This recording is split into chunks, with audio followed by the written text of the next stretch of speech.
So many different times in my life, I've played with broken or hurt things, broken foot, broken leg, broken hand, broken arm, broken sternum, broken collarbone. I could keep going if I just thought more about bones. Why, man? Because I loved it. I loved playing the game. I was passionate about it. One of the reasons I even get encouraged at seeing all of you here.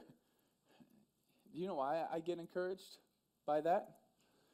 Is because you could be anywhere doing a lot of different things, but you chose to be here. Some shows don't need a celebrity narrator to introduce the show, but this show does. In a world filled with endless opportunities, why would two men who have built 13 multi-million-dollar businesses altruistically invest 5 hours per day to teach you the best practice business systems and moves that you can use? Because they believe in you. And they have a lot of time on their hands. They started from the bottom, now they're here. It's the Thrive Time Show starring the former U.S. Small Business Administration's Entrepreneur of the Year, Clay Clark, and the entrepreneur trapped inside an optometrist's body, Dr. Robert Zillner. 2 men, 8 kids, co-created by 2 different women, 13 multi-million-dollar businesses. We started from the bottom, now we here. We started from the bottom, and we'll show you how to get here. Started from the bottom, now we here. We started from the bottom, now we here. Mr. Clyde started from the bottom, and now we're at the top, teaching you the systems to get what we got. Colton Dixon's on the hooks, I break down the books. Z's bringing some wisdom and the good looks. As the father of 5, that's why I'm alive. So if you see my wife and kids, please tell them hi. It's the CNC up on your radio, and now 3, 2, 1, here we go. We started from the bottom, now we here. We started from the bottom, and we'll show you how to get here. Started from the bottom, now we here. We started from the bottom, now we here. We started from the bottom, now we here. We started from the bottom, and we'll show you how to get here. Started from the bottom, now we here. We started from the bottom, now we here. All right, Deedra, how are you? Good. Hey, we are joined today by Mickey Mouse here. He'll be a visual aid, and in this book written by Conrad Hilton called Be My Guest, about how Conrad Hilton built the Hilton Hotel Empire. It'll all make sense in a little bit. It's just there for building some suspense right now. And those of you who don't know, Deedra is a PR guru. She's a marketing, really you've been kind of someone who's went from a mom to the mompreneur. Yeah. Started a marketing company. Yes. And I just appreciate your time being here. Thank you. I'm happy to be here. So what we're talking about is the story behind the story, how some of America's most successful entrepreneurs got from where they were to where they wanted to be. I think right now as you're watching this, I know I did this, we might not be aware of the hell and the tough situations that some people went through to get where they are. So I'm going to read this to you. Have you ever taken the time to think about your own biases and your own core beliefs, if what we think about these people who became successful is actually true? Or have we ever just taken the time to take all those biases aside and really get into it and figure out how did these people become successful? Because as a culture, what we hear all the time is what? The rich get richer. Right. I think what are the other ones? The rich get richer. You say, well, the poor get poorer, the rich get richer. It takes money to make money. Luck. They're all lucky. I've heard people say, well, if I had that much money, I would. Must be nice. There's all that stuff. So we're going to get into some people that it would be nice. Yeah. So I'm going to give you. We're going to go over Abraham Lincoln, Henry Ford, Walt Disney, the Heinz family, George Foreman, Donald Trump, Steve Martin, Conrad Hilton, and Ryan Tedder. All right. Okay. So when you hear these names, what comes to your mind?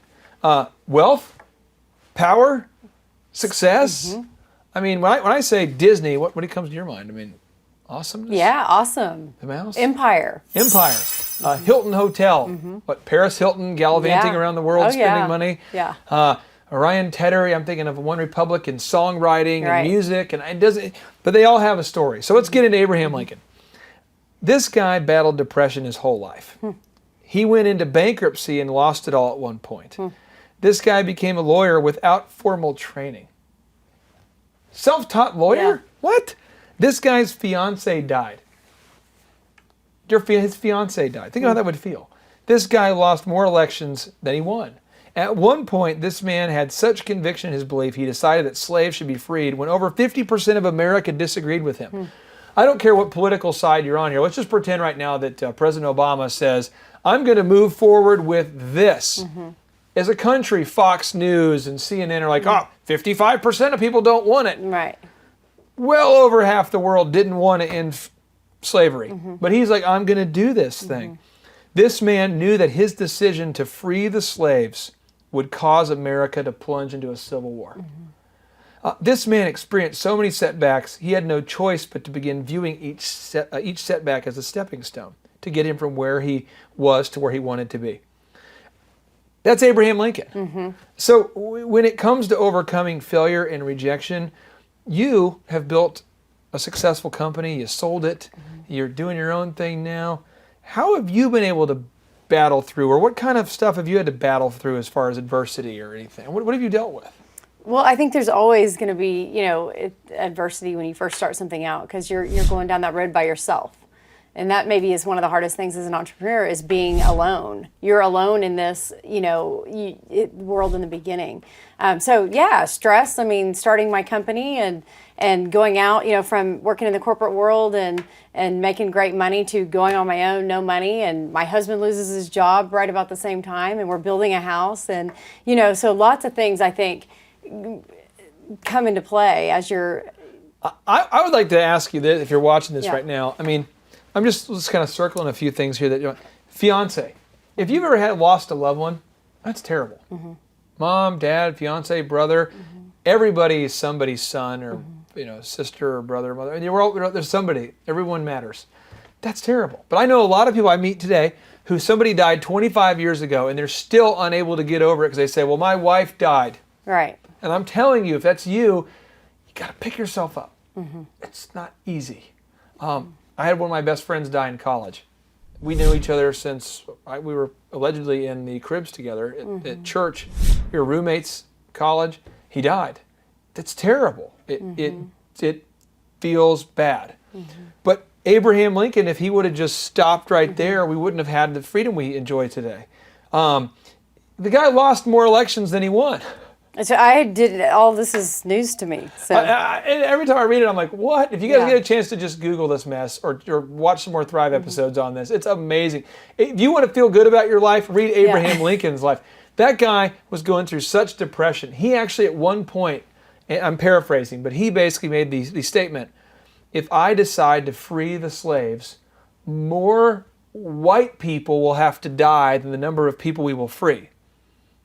I mean, and imagine that sort of wrestling with that, and then you cut a line across America. We forget it wasn't too far ago, too far long ago. You're saying families are ripped apart, and now brothers and sisters are fighting each other in a civil war. Yeah. And the guy already had depression. That's craziness. I mean, I can't tell you the kind of struggles he went through, and then to be a lawyer and to have not had formal education, self-taught. Yeah. What? I mean, so no matter what you're dealing with right now, we have nothing to complain about. I have some stuff I've dealt with. You have some stuff you've dealt with. I know I've mentioned on some of these Thrive episodes, but with my dad battling cancer right now, it stinks because you feel guilty. You should like every second I need to be with my dad. And my dad and I've had that talk, and he's like, no, you need to. Dad, am I being a good son? Am I doing a good job? And he's like, yeah, you are. You just gotta. You battle guilt. You battle.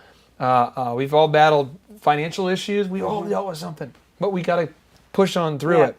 Now, what's the trick to stay positive when things get challenging? Because you strike me as a high energy person. So my bias, and I'm not saying I'm right. Yeah. But people say this to me. They'll say, usually rich people who are contemplating investing in my businesses will say, you're high energy. I bet you have major mood swings. I bet you're like, boof. I bet you're up and then down. And I honestly tell them, I say, as a general rule, I'll bottom out about once every 90 days. I'll have like a woof, but I don't stay there for more than like an hour or two. Yeah. But how do you stay up? I mean, you're pretty... I mean, you try to be up as much as you can and surround yourself with positive people. I mean, honestly, working out helps me because first thing in the morning gets me going. Boot camper. But, gets me going and it gets me in that positive mind frame. Yeah. It's doing something for myself, for my health. I think it makes me a better mom, a better, worker, better entrepreneur, all of that. So kind of get in that mind frame. But definitely, I mean, you get overwhelmed with life. Yeah. I think every mom that works, you have that, am I doing good at home? Am I doing good at the office? How am I giving 110% both? Something's giving if I'm at the office. Is there any guilt? Yeah, I think there's always guilt with working moms. If I'm doing really great in my business and doing everything right and things are thriving there, what's suffering at home? Well, I might be working late, working more than I should. We all battle it, and I'm trying to give you the story behind the story. Now let's go to Henry Ford. This man decided to start an automobile company and then lost it all. He actually lost it all. He picked himself up, started his company again. The man tried to introduce his new vehicle into the market at a time when the current laws made it illegal for him to do so. You might not know this. It was illegal for him to make automobiles at the time that he started Ford. Like they had a patent going on where they said it was illegal to make any new automobile technologies. You could not do it. But he did. Broke the law. This crazy dude decided to build his vehicle and begin selling it before he had legal permission to do so. This man was so filled with a passionate belief that his vehicle was going to change the world that he wouldn't let legislation stop him. In order to win public support for opening up the automotive industry to competition, he challenged the nation's automobile monopoly to a race. And who did he think should be racing the vehicle with no racing experience? He thought himself. Yeah. So he put himself behind the wheel of the racing car. And when he won the race, he won public support for his vehicle. In fact, he won so much public support that the laws were changed to allow him to sell his vehicle. Did he break a few existing laws? Oh yeah. Did he have any previous experience in the industry? No. Did he lose it all at one time? Yes. But did he stay down when he fell? Absolutely not. So when I hear the word Henry Ford, or the name Henry Ford, it means to me much more than success. It means tenacity. It means PR. It means media genius. It means focus. It means imagination and a rebellion against the establishment. When I hear Henry Ford, I get pumped up. Yeah. But we take it back to our own life. I mean, you've worked with a lot of successful entrepreneurs in your time. What makes people like Henry Ford get up? What makes those people get up and get up and get up? Because they all get knocked down. Right. I mean, I think you have to be a confident person. Can you learn it? I think you can learn to be positive and have that positive. Have you learned to be more mindset. positive? Yeah, I think so. I mean, I'm a pretty happy person as a whole, but I'm not looking for a specific because I don't want to make any. We don't want this to become like I think the Jenny Jones show, but we respect that programming for what it is and what it was. But Jenny's a phenomenal talent. But in the last 5 years, have you ever had just something where it just rocked you? yeah, Just I've had what the? yeah. Usually for me, have you guys ever been somewhere where you're dressed up nice and then a bird poops on you? Yeah. Have you ever had that happen? I haven't had that. Maybe I just have a big head. But I've been dressed up nice quite a few times. Yeah. And I'm like, feeling good, going on a date. Pff, what the? Yeah. Did a bird just poop on me? What are the chances of this bird butt dropping its poop on my, what? That's kind of what happens in entrepreneurship, though. You're doing great, and all of a sudden you get sued. Yeah. All of a sudden, an employee quits. All of a sudden, there's something. Yeah. And Someone has to get fired. There's definitely, and I think you have to change course and figure out, the best method to do. How tenacious in your mind, if on a scale of 1 to 10, if 10 is like the most tenacious ever, like it's like Henry Ford, and a 1 is like terrible, how tenacious is the average entrepreneur in your mind? I think you have to be the average entrepreneur or successful entrepreneur. Well, I say the average because like 9 out of 10 of them go out of business. Yeah. I mean, I would say you have to be pretty tenacious to get up and keep going every day because you're going to get the no's, you're going to get the negative. Is that a swing factor between success and not success? Is tenacity in your mind? I think so. Okay. Yep. I want to encourage you guys, look up the story of Airbnb, the website Airbnb. Those dudes ran out of money, so they started a company selling cereal where they went out to the grocery store and bought cereal, and they just took the cereal out of one box and put it into their own box, and they started calling them Obama O's, and they started selling cereal as a way to make enough money to keep their site afloat. I mean, That's the kind of stuff that's yeah. going to get us through. Oh, yeah. Now, Walt Disney, when I hear the name, here he is. Oh, there he is. When I hear the name Walt Disney, I think of the military ambulance driver who decided to turn his ambulance into a canvas for his cartoons. When I think of Walt Disney, I think of the animator who started a studio that failed. When I think of Walt Disney, I think of the man who had the courage of his belief to actually ask his friends, family, and outsiders for investments in his business when it failed. Are you kidding me? You mean that he went on to ask, so check it out. He asked all his friends and family for money. He lost it all. Then he asked for money again, and he lost it all again. Are you kidding me? Yeah. But he kept going. So when I think of Disney, I think of a man who loved his parents so much that he bought them a new home, and he moved them to actually live in the same town as him, because Walt Disney World was taken off, and Disneyland was taken off. He buys his parents a home, and then he actually accidentally killed them because the home had a gas leak. And so he ended up killing one of his parents. And then I think of a man who was picketed and booed by his own employees at the very time that Disney Studios finally became profitable, because he forced cartoonists to draw the same pictures over and over and over. I think of the man who had the intensity needed to drive countless animators, cartoonists, and artists to complete their movies on time in a day when animated movies required drawing thousands upon thousands of nearly the same pictures in a kind of a movie flip book style. When I think of Walt Disney, I think of the man who the world called crazy, but for whom the world eventually cheered. When I hear the name Walt Disney, I just don't think, it must be nice to have money like that. When I think of Walt Disney, I think of a champion of life, a man who burned his bridges of retreat, and a man who was committed to build something great. I think of a man who built his whole empire by the drawing of a mouse. Yeah. And again, let's look at this here. He accidentally killed one of his parents because of a gas leak. Awful.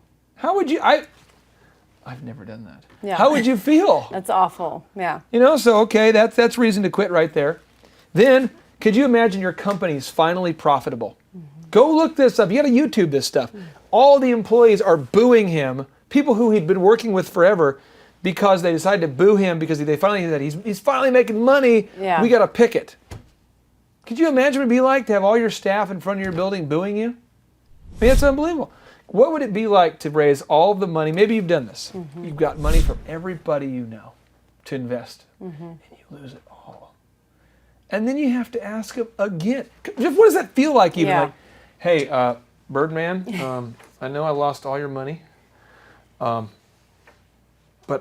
I have another idea. This time the mouse is not named Mortimer. That was the first mouse, by the way, Mortimer. The new mouse is Mickey. He's a little fatter, a little more round. Do you want to put in some money? Come on now. Oh, yeah. And then to lose it again. And then to come back, hey, Birdman.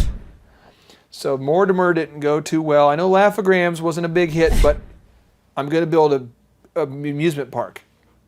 What? Based around my cartoons. It's insanity. Tenacity. That's tenacity. When you think about Walt Disney and the stuff he went through, a lot of these books you hear about entrepreneurs, famous people who've had no way of retreat.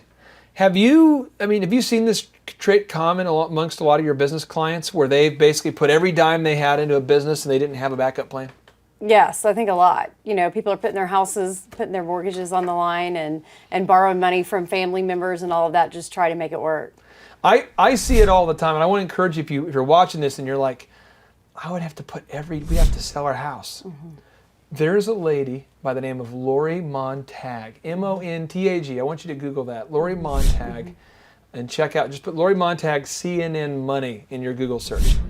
This lady's she's one of my mentors, and she's in her late 40s, almost 50, and she was working with me as a consultant for the mortgage company. I brought her on to help with the team, marketing genius. And she decides to sell her house in her late 40s and to move into an apartment, to take all of the money she has and to buy little rubber band bracelets called zany bands. Yeah. In the shape of little pirate ships and a boat and a house and a tree and a bird. And then she decides to sell these things. She sold her house. I don't know that I would do that. She sold everything. Sold the house. It was paid for, by the way. Yeah. turns it all into rubber bands. Her whole life savings is turned into rubber bands. And then she proceeds to sell $60 million of them. Now, I'm going to say this, and I'm not arguing with my friend Deedra. But if you approach life as though death is around the corner, sometimes all of a sudden the sense of urgency is there. Like, well, if I only had a year left to live, yeah, I would sell my house. And I think that as we get older, we sometimes feel like we have more to lose, and so we play it safer, and therefore we miss on some big stuff. And as I've met the founder of Hobby Lobby and the Quick Trip guys and George Foreman, I've discovered that as they've got older, they've continued to not be riskier, but to be more all in. Yeah. And it's a balance. I know you don't want to lose everything, and especially if you have kids at home and there's a lot of things to factor in. But I would encourage everybody watching this that we have got to have a sense of urgency about our life and to be sold out like Walt Disney was. Maybe not sell your house, but you've got to be into that, right? I mean, you have that the passion. Now, entrepreneurs like Walt Disney seem to have boundless energy that they seem to pull from their passion. It's like, oh, I'll get some more here. I got this endless passion supply. Like they pull it from the cloud of passion. They pull that energy. Where do you find your energy? Because you're always energetic. Yeah. I think surrounding yourself with people that are like that, that are like you. If you are around positive people, I think you're reflected that way as well. So that's part of it. Finding a positive mentor, doing positive things in your life. You have to take care of yourself. Yeah. You're not going to be a good entrepreneur, successful in business if you don't take care of yourself, your health, and all of that. I just will say this. If you are watching this right now and you don't have a whole lot of passion, if you're finding yourself passionless, it's a dangerous place to be. It is. You've got to get up every day and love what you're doing because you're not going to make money for a long time. It's going to take a while. And there's that risk factor and everything else. So you've got to get up and love what you're doing. Got to love it. I'm just being real. You've got to love it. You just, I don't know how else to explain. You have to love it. I say love it. There might be parts of it you don't love, but you have to love it overall. It's very important. Now we're going on to my main man, Milton Hershey. Milton Hershey. When I hear the name Milton Hershey, I get hungry. Then I get a little hungrier, and then I reach for a taser to calm myself down. Then I think of a man who lost everything while building his chocolate empire. I think of the man who bet it all on the candy and ultimately won, but not before losing it all. Again, losing it all. I don't know if I can articulate emotionally without crying here. These people lost it all. Walt Disney lost it all. Henry Ford lost it all. Milton Hershey lost it all. Can you imagine what that would feel like? Perhaps you've already know what it feels like to lose it all. Perhaps this story is what you needed to hear to motivate yourself to get up and go after it again. My friends, when I think of Milton Hershey, I think of a bold young man who stared directly into the face of defeat and yelled, "Bring it on! Here comes the king of chocolate." I'm sorry, but I cannot get anything less than Tim Tebow-esque excited when I think about the passion that this guy had to start this company. I mean, it's awesome. So when I go to the store and I see some Hershey's, I get pumped. And I'm hoping that when you go to Disney World, you get pumped. And when you see a Ford car, you get pumped. Now, Deedra, can you describe how hungry for success you were when you started 918 Moms? I mean, were you pumped? Oh, pumped. I mean, definitely. And I think, as we started getting more users and people were interested in it, that's what kept us going. Getting emails from people saying, wow, I haven't had anything like this. You've saved me in a time when I was really down and I could, connect with these other moms. And this was really before Facebook and people were doing social networking. And at the peak, you were doing about $70,000 a month of advertisement revenue. It's huge. I mean, 70,000. Think about this. Here's a mompreneur. I'm not trying to be sexist or try to be anything. I'm just saying, here a lot of people could say, she's a mom. How's she qualified to start this? She's in the corporate world. How's she qualified? Right. A lot of people will say to you, you need to go back to college and get your entrepreneurial degree. There's entrepreneurship degrees now. You need to get your MBA, Deedra. How are you going to start a business without an MBA? Right. But you did it. Yeah, I mean, it's all about the passion, and I was that mom at the time, the young mom with new kids, so it was all the questions I had, which I think makes it easier. I was obviously passionate about it because I had young kids at home as well. Full disclosure, Deedra was born in 1994. Now, so many of the world's most successful entrepreneurs have failed before they have achieved success.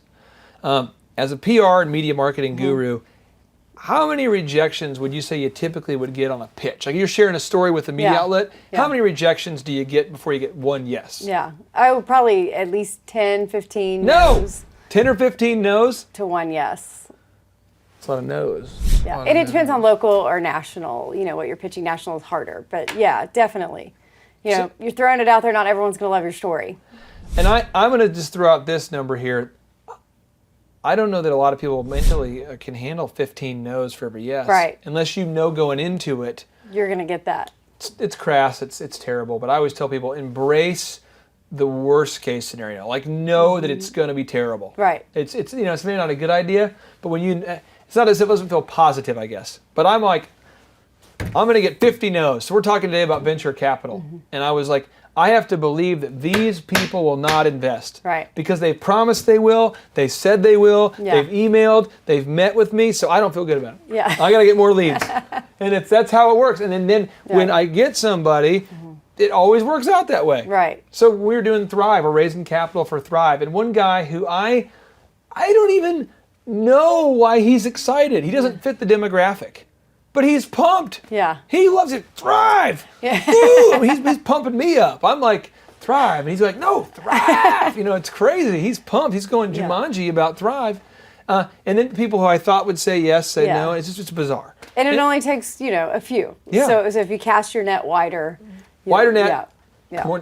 more fish. Yeah. Now, moving on to H.J. Heinz. Heinz ketchup, you ever had some of that? High in sodium. My wife says it's horrible for me. It's got more sugar in that than a candy bar, but not trying to rip Heinz. My wife's just telling me non-GMO all the way. I got to stop eating that ketchup. I love that sweet ketchup. Love it. Love that salt too. I want an adult salt lick for my kitchen, right?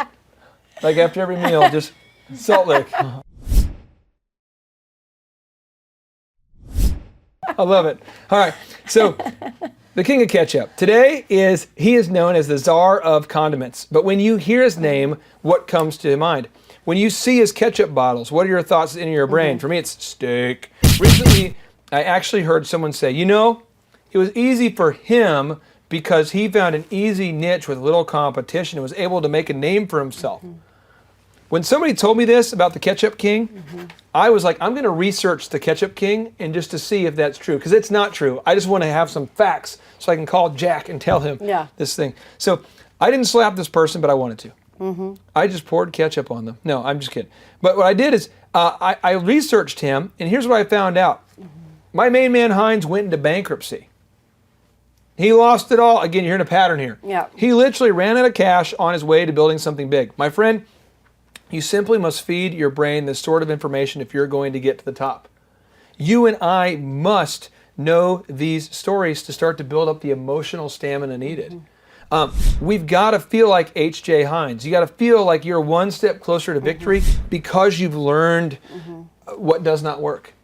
We have already talked about Heinz. We've talked about Ford. We've talked Abraham Lincoln. This guy Heinz lost it all. Heinz was a hustler though. That guy could hustle. He could flat out bring the energy. Yeah. Deedra, you bring the hustle to the workplace. You bring the hustle. How are you doing that? I always see you and you're always you always bring that energy. Yeah. How you do it? I mean, I think it's all the little things you do every day to get you to your end goal. So if you're not hustling every day, you're not going to get there fast enough. You know, so it's just, I think you've got to set down your goals of everything you're going to do and get through that. Because it's all the little things. You're not going to have big epiphanies every single day or big things happen. I got to be real with you. I was talking to my wife about today because I'm going to have to go to maybe therapy over this or something. But low energy people just piss me off. Right. Because they're not going to be successful. Yeah. And I've never met we interviewed Tim Redmond, high energy. Right. Interview you, high energy. I've met people who are calm, but they're passionate. Like they might talk calmly, but there's a passion there, a fire, just like right below the surface. I've never met an entrepreneur who's like, well, you know, basically, but you see people, they come to meetings like that. Well, I suppose that sort of energy doesn't work. You know, if you don't have that going on and get that excitement for your own business, how's anyone else going to be excited about it? Now, the thing that's tough as an entrepreneur, it takes a team. You got to have that hustle of boss, but you also have people on your team who are able to not have the ambition needed to run their own business. Right. And they were perfectly content working for someone else. Right. And it takes a team. It does take And I a have to team. learn to like calm down, man. And no one cares about your business like you do. I mean, I think that's something to remember. So you've got the hustle and you're going, and it's hard to get everybody else to care as much as you care about your When I go to a business. company and I see somebody yawn and Yeah. they're the business owner, I want to reach in and just grab their tongue and just yank it a little bit. You know what I mean? It's so frustrating. Now, in your mind, do most entrepreneurs bring enough hustle to their job? You know, I think the successful ones do, but Okay. but a lot of them, you know, I talk to people all the time. Well, I just want to work a few hours, or I just want to do this, or just want to do that. In the beginning, you kind of have to do it all. You got to do it all, and bring the hustle, even the things you don't like. Yep. And then as you grow and scale, then you can start delegating that. I hate to reference Shawshank Redemption because it's not really a true story. But you know how he digs his way out with like a spoon, I think, yeah. you know? Was it a spoon? Was it like a knife? Was it a shiv? What was chisel. it? A chisel? He works his way out, though, of the prison by Yeah. digging his way out over a little bit every day. Yeah. That's what success is. Right. You know, you don't have a shovel. Well, you have a spoon. Yeah. You dig your way to freedom with the spoon. And that's what it is. And it's that daily hustle. Every day. It's the daily application. Now we're moving on to my main man, George Foreman. I've met George Foreman, shook his hand. Each finger of George's is like 2 times the width of my finger. No, not kidding. bet. I remember when he shook my hand, I was like, that is sick. He could break my head with that. And then you just see the fist, like, oh man, he's just, Yeah. you can just see like, I mean, if you were boxing with him, just poof, I'm done. I mean, Yeah. just unbelievable power. But George Foreman, so Big George. I met this guy, and he actually held my son back. As a different story, but he actually held my son.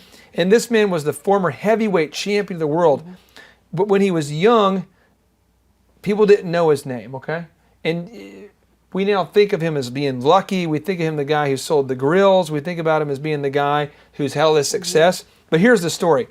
As a kid, he grew up in the projects, and he discovered boxing when he joined the Job Corps because he could not find work. When I think of Big George, I think of a man who battled his personal demons of anger for years before discovering God during a low point of his life. I think of a man who was praying for a personal miracle and who directly challenged God in his book, God in My Corner. Whether you believe in God or not, this is what happened. He said, God, if you will heal this person, I will retire from boxing and serve you and become a pastor. And the kid actually came out of the coma. And that's why he retired from boxing and then he became a pastor. Then when he was 39, he came back to box again because he felt God told him to do it. I personally don't feel like I get a lot of direct verbal commands from God. Would love to have them. But this is what George said. And so when I think of George Foreman, I think of a man who today is a pastor of a church. I think of a man who didn't return to boxing until he felt that the Lord told him to. When I think of George, I think of a man whose infomercial has stimulated enough sales to give him a net worth of, they're estimating $300 million.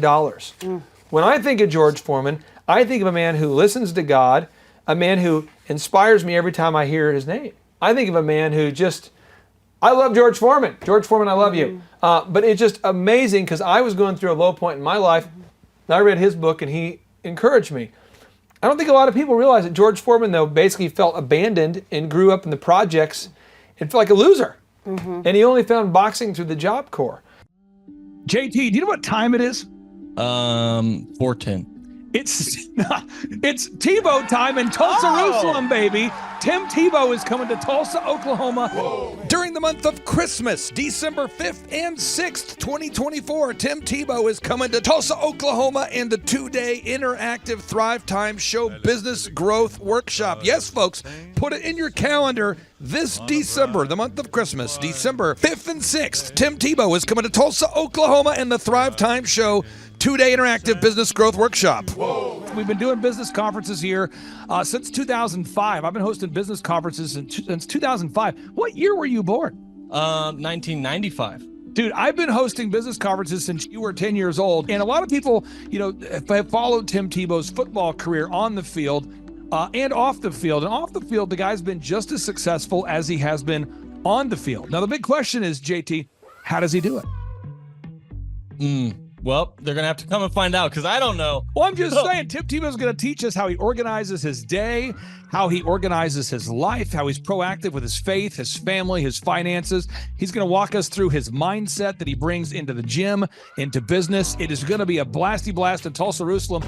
Folks, I'm telling you, if you want to learn branding, you want to learn marketing, you want to learn search engine optimization, you want to learn social media marketing, that's what we teach at the Thrive Time Show 2-day interactive workshop. If you want to learn accounting, you want to learn sales systems, you want to learn how to build a linear workflow, you want to learn how to franchise your business, that is what we teach at the 2-day interactive Thrive Time Show business workshop. You know, over the years, we've had the opportunity to feature Michael Levine, the PR consultant of choice for Nike, for Prince, for Michael Jackson. We've had the top PR consultant in the history of the planet has spoken at the Thrive Time Show workshops. We've had Jill Donovan, the founder of RusticCuff.com, a company that creates apparel worn by celebrities all throughout the world.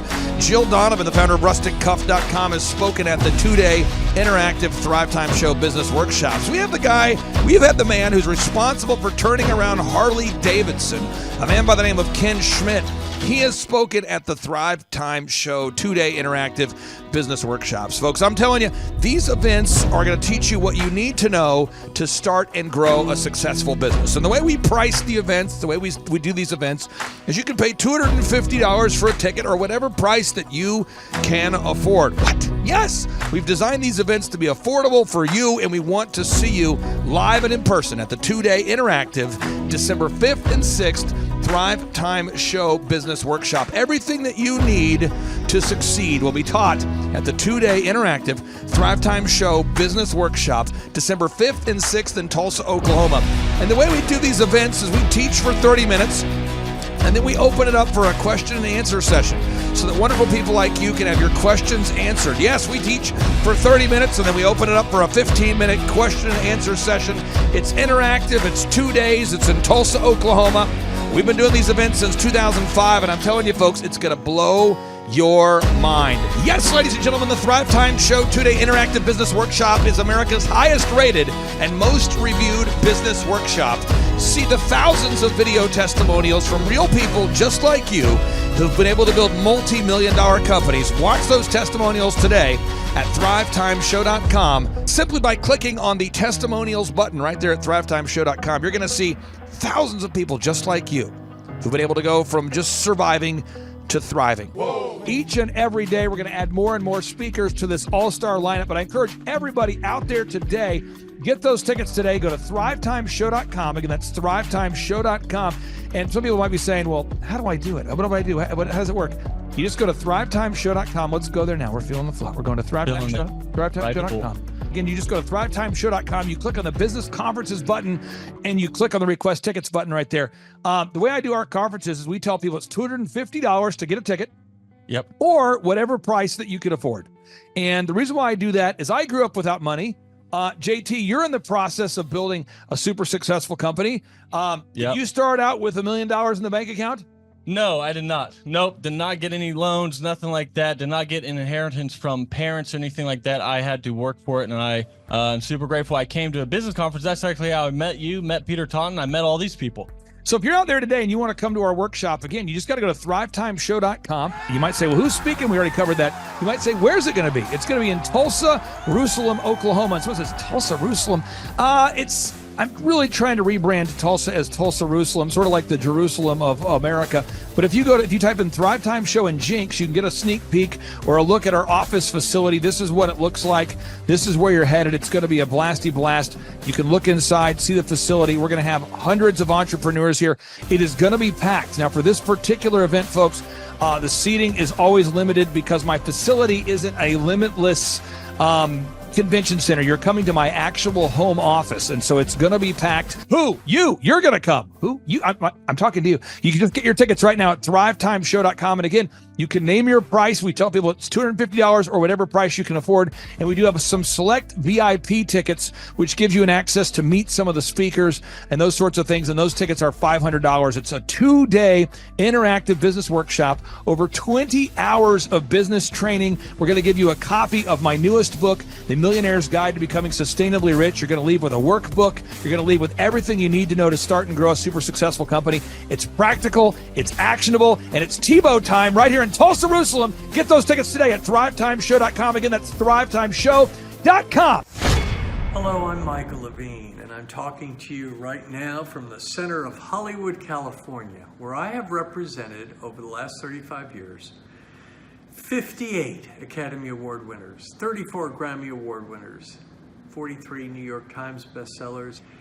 I've represented a lot of major stars, and I've worked with a lot of major companies. And I think I've learned a few things about what makes them work and what makes them not work. Now, why would a man living in Hollywood, California, in the beautiful sunny weather of LA, come to Tulsa?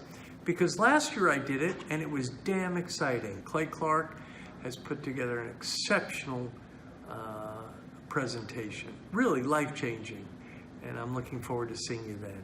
I'm Michael Levine. I'll see you in Tulsa. Thrive Time Show 2-day interactive business workshops are the world's highest rated and most reviewed business workshops because we teach you what you need to know to grow. You can learn the proven 13-point business systems that Dr. Zellner and I have used over and over to start and grow successful companies. I mean, we get into the specific steps on what you need to do to optimize your website. We're going to teach you how to fix your conversion rate. We're going to teach you how to do a social media marketing campaign that works. How do you raise capital? How do you get a small business loan? We teach you everything you need to know here during a 2-day, 15-hour workshop. It's all here for you. You work every day in your business, but for 2 days you can escape and work on your business and build these proven systems so now you can have a successful company that will produce both the time freedom and the financial freedom that you deserve. You're going to leave energized, motivated, but you're also going to leave empowered. The reason why I've built these workshops is because as an entrepreneur, I always wish that I had this. And because there wasn't anything like this, I would go to these motivational seminars, no money down, real estate, Ponzi scheme, get motivated seminars, and they would never teach me anything. It was like you went there and you paid for the big chocolate Easter bunny, but inside of it, it was a hollow nothingness. And I wanted the knowledge, and they're like, oh, but we'll teach you the knowledge after our next workshop. And the great thing is we have nothing to upsell. At every workshop, we teach you what you need to know. There's no one in the back of the room trying to sell you some next big get-rich-quick, walk-on-hot coals product. It's literally, we teach you the brass tacks, the specific stuff that you need to know to learn how to start and grow a business. And I encourage you to not believe what I'm saying, and I want you to Google the Z66 auto auction. I want you to Google elephant in the room. Look at Robert Zellner and Associates. Look them up and say, are they successful because they're geniuses, or are they successful because they have a proven system? When you do that research, you will discover that the same systems that we use in our own business can be used in your business. Come to Tulsa, book a ticket, and I guarantee you it's going to be the best business workshop ever, and we'll even give you your money back if you don't love it. We've built this facility for you, and we're excited to see you.